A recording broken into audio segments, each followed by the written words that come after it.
Big, rich, big, rich, big, rich, big.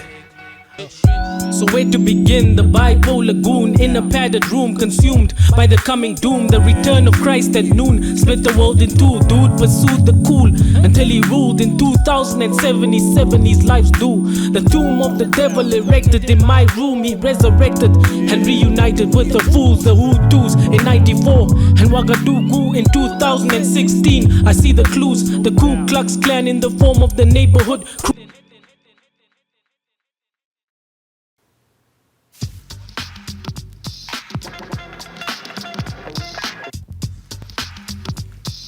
Yeah, back again. Going around one more again, Big Rich here at Big Rich Live on the mic. Radio show here on YouTube. Back in good spirits, back in good health. Hope you all are feeling the same.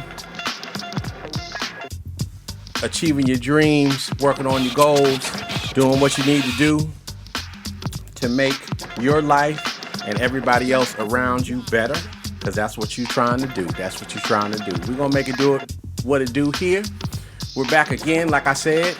Today's Wednesday show, Hump Day. I first like to thank each and every one of the people who made last weekend's show the highest viewed show of the 27 that we did. We just passed over 11,000 views. It's awesome. You know, I sure appreciate it. We try to do what we can to build this show, build this platform. You know, much appreciative, fam.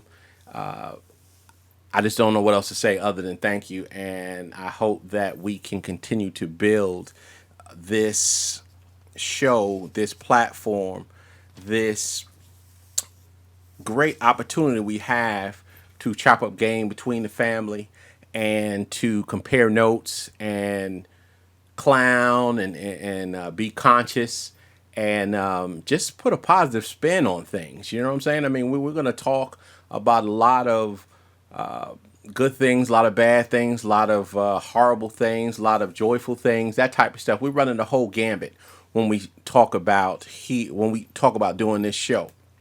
So again, like I said, Big Rich here, Big Rich Live on the mic radio show. Wishing everyone well. First, before we even start off, we'll give you my saying, each one teach one. Please like, share, and subscribe to the channel.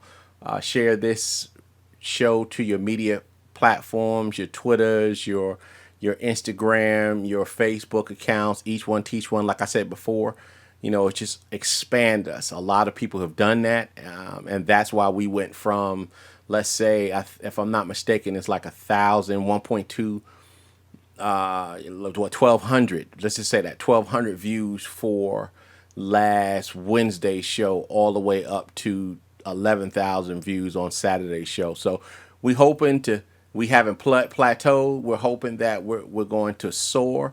And the only way we could do that is with your continued help and support. So again, I appreciate everything that you do for us. And let's get it started. Today, we're going to just chop up game as far as some of the emails and tweets that we got. You know, I picked 3 of them. I might throw in another one, but there are 3 different subjects that affect the conscious community and the community as a whole. So I'm going to read those emails and we're going to try to answer them as best as we can.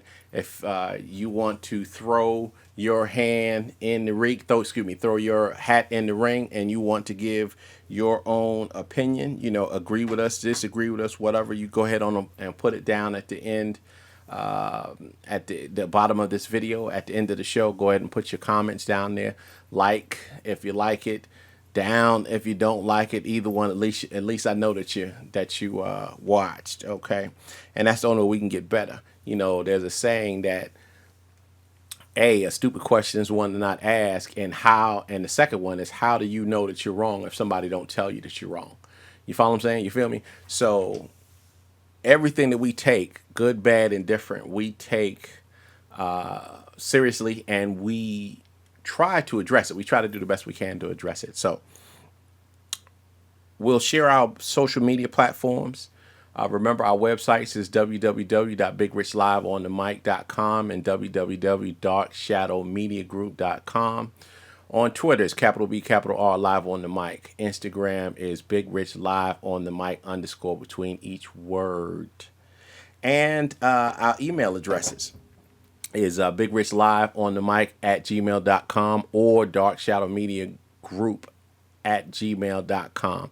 Drop us a line, drop us a comment. Any elaboration that you want to do. If you don't want to put it down at the bottom of the video here, the comment section, because you want to chop up game privately, then go ahead on and email me or direct message me via Instagram. I'm always on either one of those. The More Us app is blowing up. I got to give much props to Mr. Tariq Nasheed on his business venture. Try to do the best we can to support that. I try to be on that as much, if not more now, so than I was on Twitter. So, much props to that brother. I appreciate him allowing us to not only be a part of it, but to promote it on our social media platforms. So we're going to get right into the meat of the things. What I'll do, this is the first time we've done this. So what I'll do is I will read the person's name, and then I'll say if it's a tweet or email and stuff like that, and then we'll just chop it up. We'll chop it up amongst the family here. So the first one is Beat Red. It is a email, and he says he wanted us to address, what it says is, Big Rich, what are your thoughts about Tristan Thompson and Khloe Kardashian relationship based on the show that we did? I think I want to say 7 or 8. It was called SIMP. And I got a lot of things to say about this. For those who don't know, for those of my listeners who are not well versed in sports, Tristan Thompson is the starting center of the Cleveland Cavaliers. That's in the NBA. Khloe Kardashian is Khloe Kardashian. Who don't know Khloe Kardashian? Who doesn't know the Kardashians? I don't know where you've been, if you don't know this particular family. But you all know that the chicks, they trying to come up. Now, even though they all independently wealthy themselves, but, they understand that that's few and far between. What I mean is they all understand that their looks is not going to be all the time. And then when you grow up, you really can't be doing that outlandish stuff and stuff like that, because once you get to a point where you are of a certain age, then it's like, grow up. People sort of get bored and get tired of you and stuff like that. So they trying to do a come up. And, they don't date cats that ain't got no money. Now, some people might say, hey, if I was rich, if I was independently wealthy, I'm not going to date somebody who ain't got no bread neither. And I understand it. I'm not throwing shade on that. But we understand they hustle. You know what I'm saying? And that's exactly what it is. It's a hustle. And they trying to do a come up. And fortunately or unfortunately, depending on what side of the fence you are, they try to do a come up, with well-known brothers. Okay, so Tristan Thompson was dating a not even a reality star, something to the fact that she was, like an Instagram model, that type of stuff. You know what I'm saying? I mean, cute girl, I ain't throw no shade on her, she can get it, and they was dating for a minute. And they break up, she come up pregnant, whatever. This is not a gossip show. But I'm just giving you the foundation of it. Well, apparently he broke up with the chick, his original girl, and now he dating Khloe Kardashian, wifing her up, if you will. That's a slang term, that we use where, you wife them up. Basically, if you in a exclusive or committed relationship and you're not particularly married, like we went down to justice of the peace or whatever and got a piece of paper, then, the term is you wifing somebody up. Well, he lead one chick who, let's just say, is a C level. Okay. And then Khloe Kardashian gets her claws in. And again, nobody knows because I don't follow this. I don't know if he spit at her, she spit at him. Somehow I sort of feel that somewhere down the line or somewhere in the mix, she let it be known that she was interested. So anyway, make a long story short, he kicked old girl to the club, to the curb, and now he with Khloe. So my going from the question, what I think about it is, it all depends on what you're asking. If you're asking interracial couples, I've already discussed that. You love who you want to love. You date who you want to date. You know what I'm saying? I mean, to me, that's the silliest thing that anybody can ever come up with, that you can't date somebody because of their race, their religion, that type of stuff right there. That to me is very juvenile, very sick. But anyway, I digress. So if that's what you're talking about, then I really don't have an opinion. He get with who he want to get with. But if what you're talking about is the simp portion of it, then yeah, Tristan Thompson is a simp. Brother, hey, she can get it. You do what you got to do, and again, we all grown here. You do what you got to do. You hit it 2 or 3 times, but you gone. You can't wife this chick up. I mean, okay. I remember we was talking about Simpson. We was talking about the analogy, or not even the analogy, the creed that I go with, and a lot of my boys go with is, if I know who you kicked it with, I ain't got no words for you.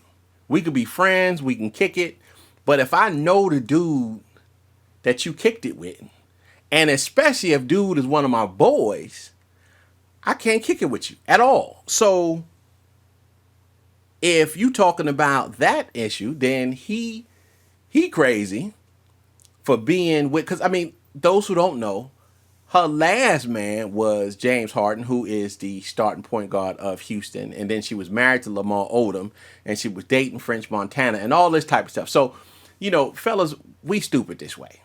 We stupid this way. And the fact of the matter is, we sit back and we be like, okay, how am I going to be with the fellas, right? And we say stupid stuff like this. We say, man, shoot, I'm tired, man. I'm tired. My old lady worked me out last night, or she put something on me, whatever. This is how we roll. I'm sorry, amongst boys, women, please. I grew up around women in my family. Y'all talk the same way, if not worse. But when you say, okay, when your boy or the dude sitting over in the corner say, dude, I know what you mean. He literally might know what you mean because he had her before you did. So how you wife up something like that? Bruh, that's the simp move. It really is. Now, you can see Tristan Thompson, if you just look at him and say, sort of goofy, I mean, good looking brother, don't get me wrong. You know what I'm saying? He ain't no ugly mug. You know what I'm saying? But I mean, you can see that, he's sort of clumsy, a little goofy, that type of stuff right there. He probably ain't pull a whole bunch, probably ain't got no game as to say game. I mean, just basically like me, I used to say when I did the Sim show, shoot, I was 134 pounds before I got married the first time. The biggest thing on my body was this head right here. I was a simp. You know what I'm saying? So I understand that you could see where that comes out when you get some rub from somebody who you feel that you might not ever have got with before. Then you would be willing to do certain things that you wouldn't normally do. You feel me? You would. I mean, you feeling yourself, or like we say in the ghetto. You smelling your own ass. You know what I'm saying? So now it's like, oh shoot, Khloe Card, what? Really? XYZ woo woo woo is studding for me. Okay, so that might be cool, but then you sitting around not understanding that your boys laughing at you.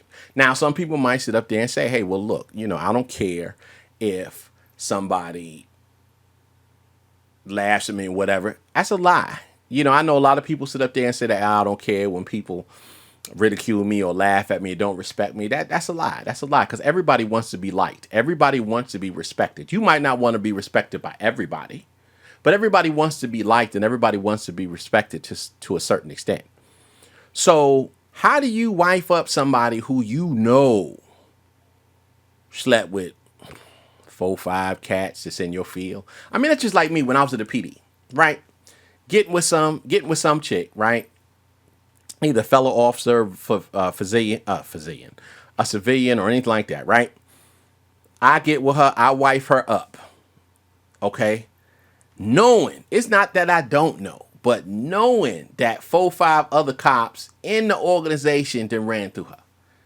Women should feel the same way. I don't know. Women, put that down at the bottom. Put that in the comment section. Do you feel the same way? Do you feel like, okay, would you get with somebody who you know it was out in the open? Not what you heard, you know what I'm saying? Not what you think, what you know, that this particular cat then slept with 3, 4, 5 people, other male officers in, or male bartenders, or wherever you happen to work. You gonna husband that cat up? I don't think so. So my thing is with Tristan, I mean, hey, bro, hey, you do you. You know what I'm saying? You making bread, how you had 2 great seasons, got paid off with, I think, close to $100 million contract. Man, hey, I'm with you. You do you. You do what you need to do. You be who you want to be with. But, you can't wipe somebody up like that and then be mad because people talk trash about you. To be mad or mad because people not respecting you when they calling you a simp, because that's what that is. That's the epitome of the simp move. And if anybody need to understand the simp commandments, I laid as many of them out as an owl would allow.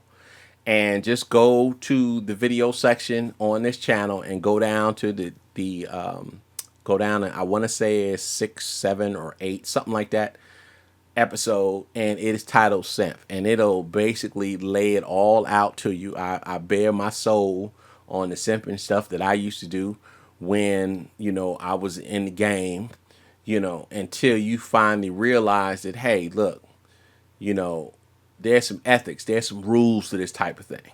You know what I'm saying? You have to hold yourself to a certain standard. But then again, if you ain't got no standard, if you ain't got no scruples, you got no morals, then hey, you do what you need to do. But then again, you can't sit around here and be mad at cats because they don't respect you, because they call you a simp, they call you a fool. So that's my take on dude. I hope it works. I can't see how it would, but then again, when you with, because see, my thing is this here. If you about that life, if you a fella, you a dude, you got your paper, you stacking your paper up and stuff like that, you're not wifing up her. You have some private negotiations, if you will. You feel me? Because the chick cold. Now, don't get me wrong. I'm not sitting over here and saying that she a dog, but you not wifing that up. You like, hey, look, I make you feel good, you make me feel good, this, that, and the third. We have our little woo woo woo and all that type of stuff right there, but I'm not wifing that up. You know what I'm saying? This is so you have a situation where you have to think about that. But hey, that's my opinion on that. Beat red. I hope I answered your question. Keep them coming. So the next one is from it's a tweet. It's from Rex Thunder, at Rex Thunder. And it says, Big Rich, I'm sick of these sorry rappers and celebrities selling us out. What are your thoughts about Lil Wayne's comments on Lil Wayne? Okay, this is what I'll say. If you guys remember back in the day before the internet, where normal news or mainstream media was pretty much it. You had printed media, and then you had your nightly news, just 5:30, 6 o'clock, 11 o'clock news, right? And anything used to happen in the ghetto. And again, I'm just talking about, this question is talking about, African American rappers and celebrities. So that's where I'm staying. That's where I'm coming at. But anytime something used to happen, they used to find the most ignorant person to stick a microphone in their face, knowing that they about to say some bullshit. You just know that they about to say something crazy. So that's what I say about Lil Wayne. Now, when he says that, I mean, because there's so many comments. There's so many comments that you have to address of what he said. First he came out on Undisputed on FS1, because anybody who watches that channel, that's Skip Bayless and Shannon Sharp, is basically beating the brakes off First Take with sucker ass Stephen A. Smith and Max Kellerman. I like, I ain't gonna say love, I like Max Kellerman, and Molly ain't nothing but the truth. Whoo, she fine as hell. But anyway, I digress. He does the title song. He does the title song of Undisputed. So they had him on there, and he says something that he has never experienced racism in his life.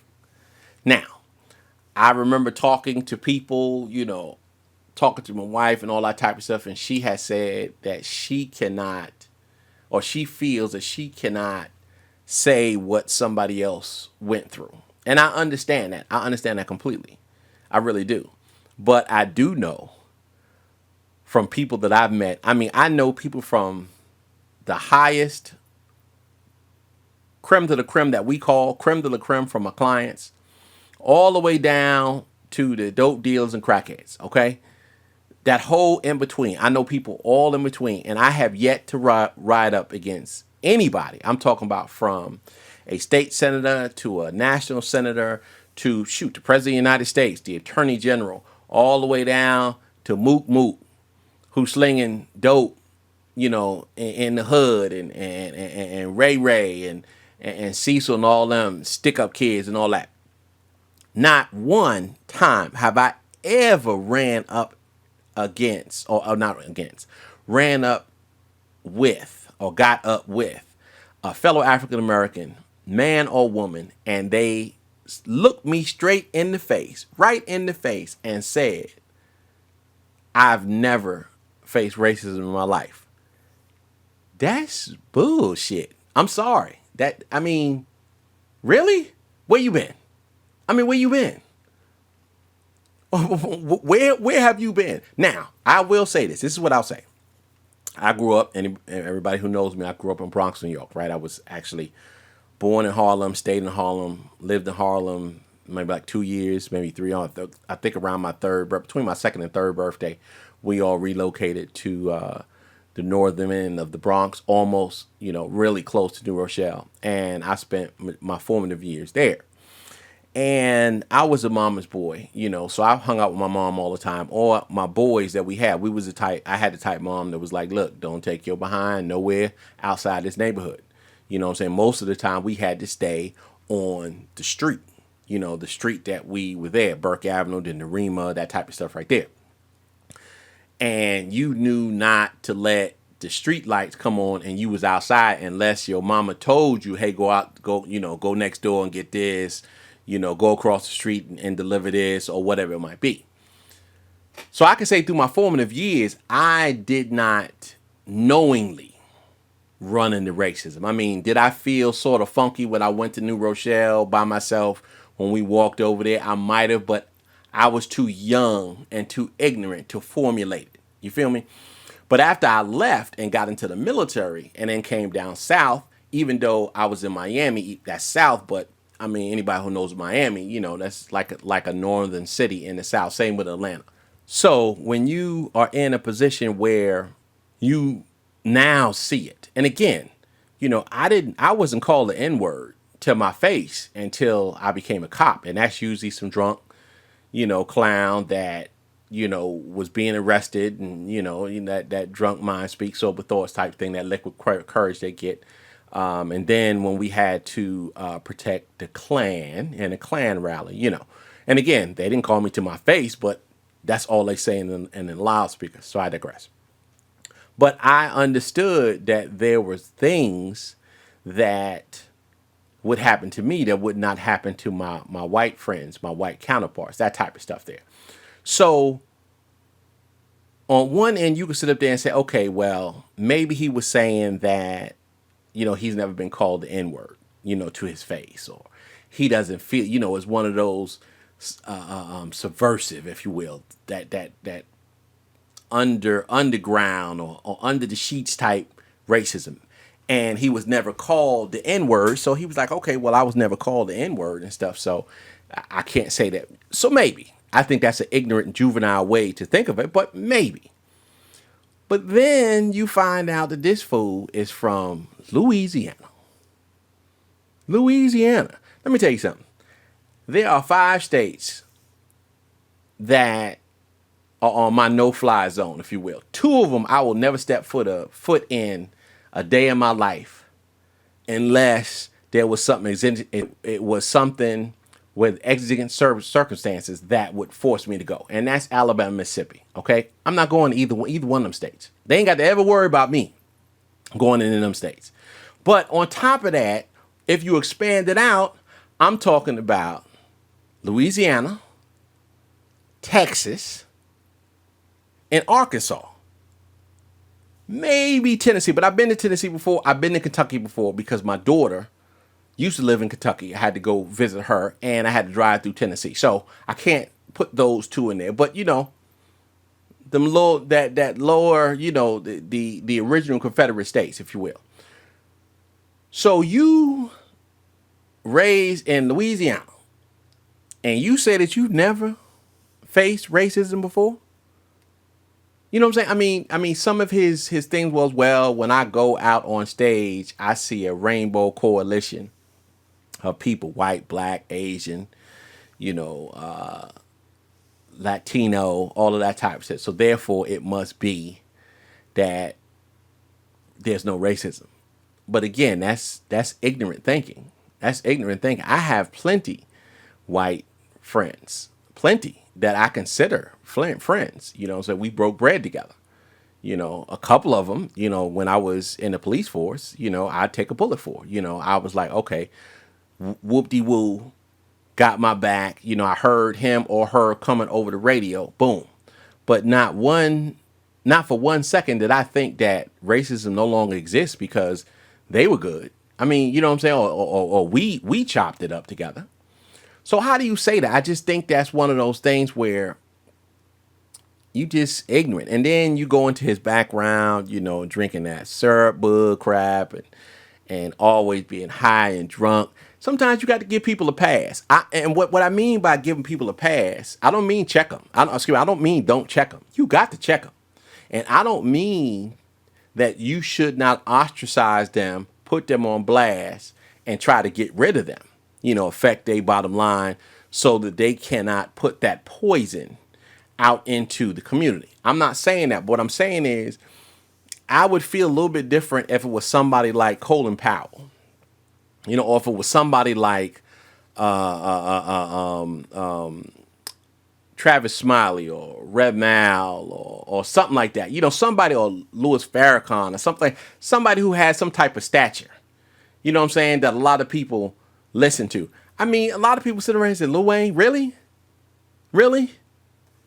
Dude, you know what I'm saying? But he just, I mean, I just don't know.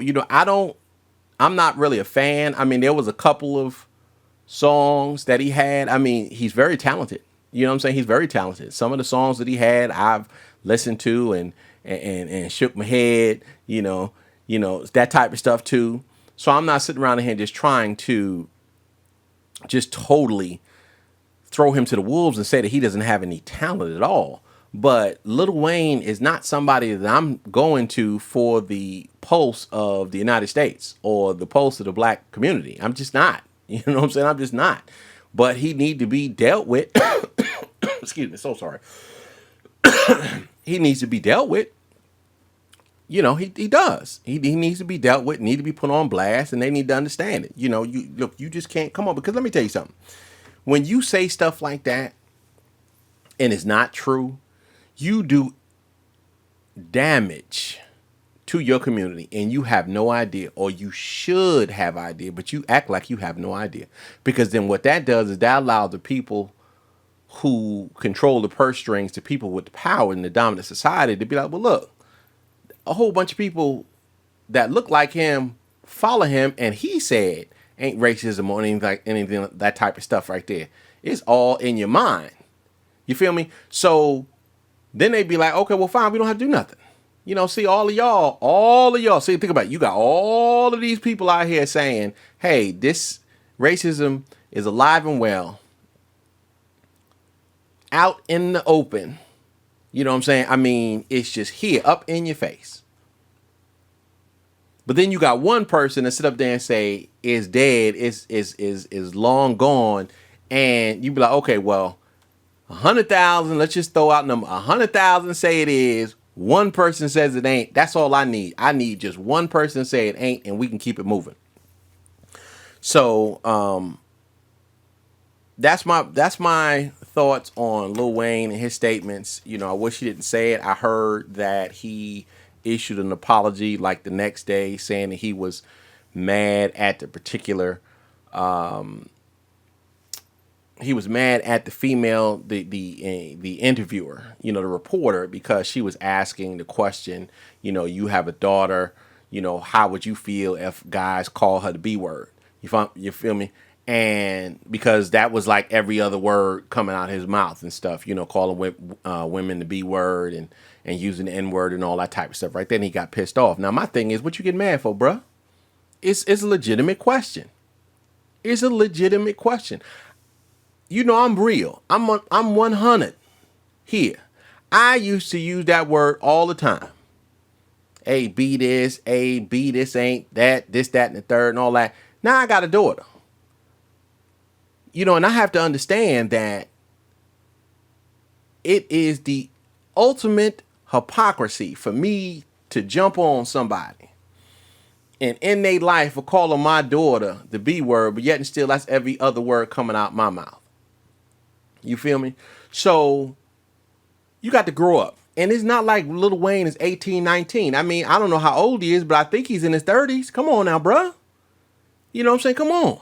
But then again, when your mind gone, when you on that SIMPS and smoking all that crazy angel dust and weed, and I don't know if that's what he doing, but, that's what the rumor is. I mean, sometimes what can you expect? What can you expect? What I would like to happen is that less and less people like him are put into positions to not speak for. Because see me, I'm African American, I'm a male, been black a long time, 48 years. But I do not speak for the African American community. I speak for myself and what I know about our community. But I don't sit up here and try to speak for the African American community. I just don't. You know what I'm saying? That's not my place. Nobody put down there and say, okay, yeah, you the black messiah. Go ahead on and talk for us. It just doesn't work that way. Sorry. It just don't work that way. Sorry for you.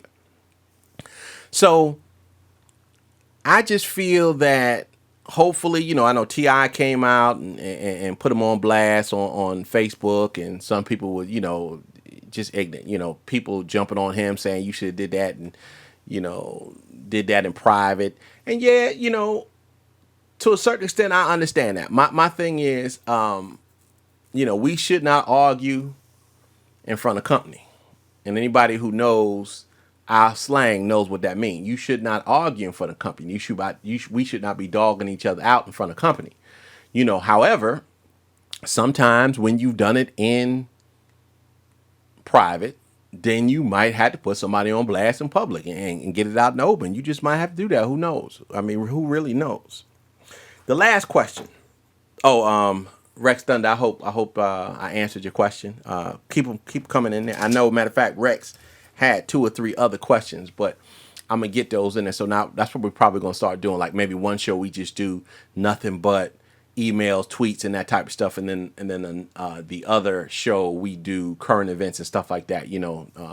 Each one teach one, that type of stuff. They have teachable moments and stuff. So I'm still working it out, but we'll get to the last. This is an email, and this is from Mike Loves at gmail.com. It says, you said you cheated. Well, So have I. I'm back with the woman. But she doesn't trust me. What should I do? Well, shoot, bro. Let me explain something to you, man. Women are like whales. And what I mean by that, before I get stabbed, I'm not talking about whales like weight and girth. I'm talking about whales like they say a whale and an elephant don't forget nothing.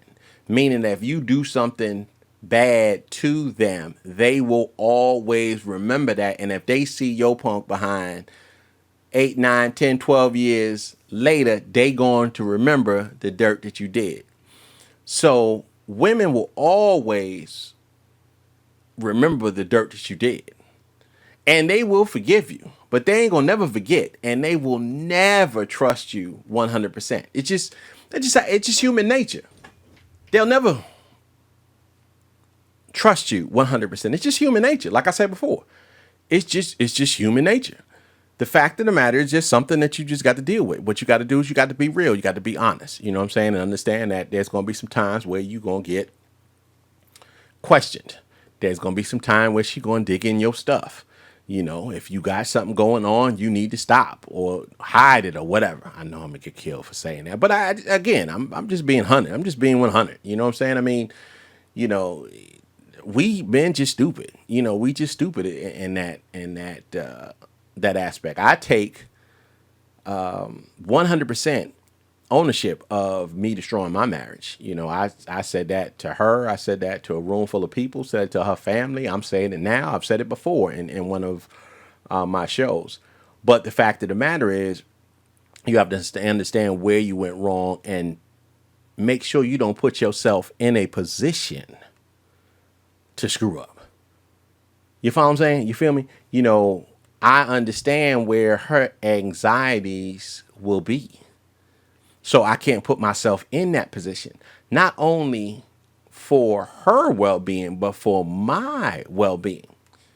You feel what I'm saying? Because the fact of the matter is I'm a man. You know, when you are a man, you know, like you know, the saying in the church, you know, there wouldn't be a pimp in the pulpit if there wasn't hoes in the pews. I'm just being 100.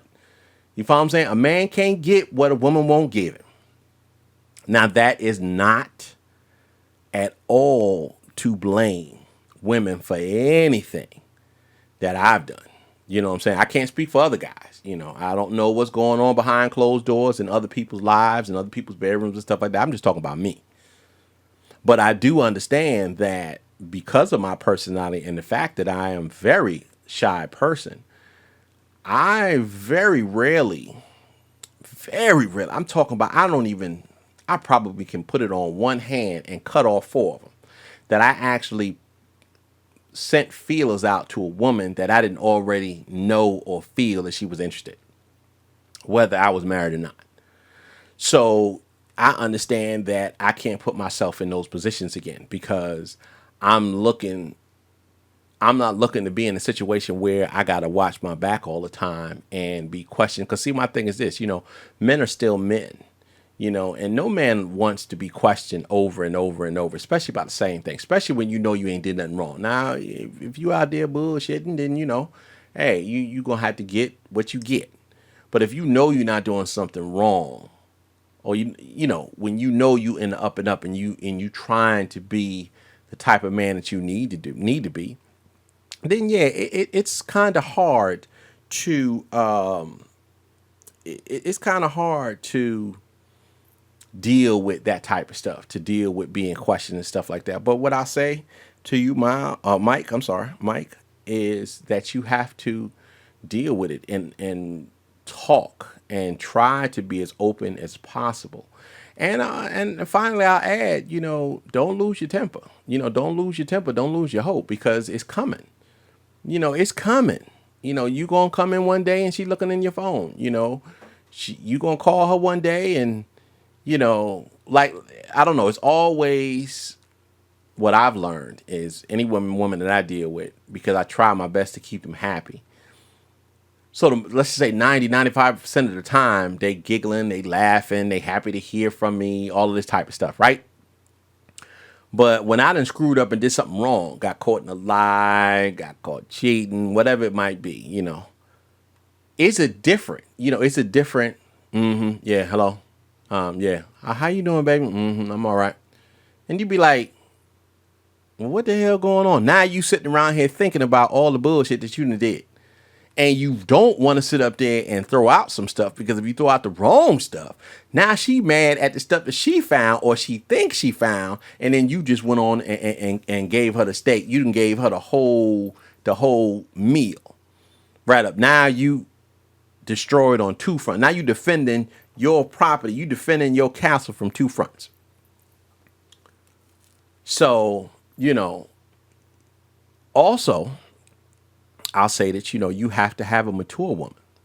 You have to have a mature woman that understands that there are going to be some times, but she's working on not putting you or herself or anything like that in a position where she has to find something. Because I always feel, and this is just me, I'm not a religious person, but I'm very spiritual. I've always felt that nothing good can come out of wrong. And what I mean by this is this: if you cheat on your husband or your wife with a man or a woman, or if you're a man, you whatever, you go with another man or woman, whatever. That and you find out, or you leave your wife, you leave your husband, you get found out, and they put you out or whatever like that. Nothing good can come out of that new relationship, because first of all, in the back of your mind, especially if the woman cheated on her, like you dating this woman, right? And she cheated on her husband or her boyfriend with you. Okay. And there's always exceptions to the rule, but I'm just talking about the rule. We're talking about generalizing. We're not talking about the exceptions. But it's always going to be on the back of your mind if this particular man or this woman is going to do what they did to their last mate with you, with somebody else. I always liken to say, when I used to be the shoulder to crying, I used to go, what you crying for? You was cheating. You was messing with him when he was married. So what makes you think that your stuff that good, that he ain't going to do to you what he did to her with you?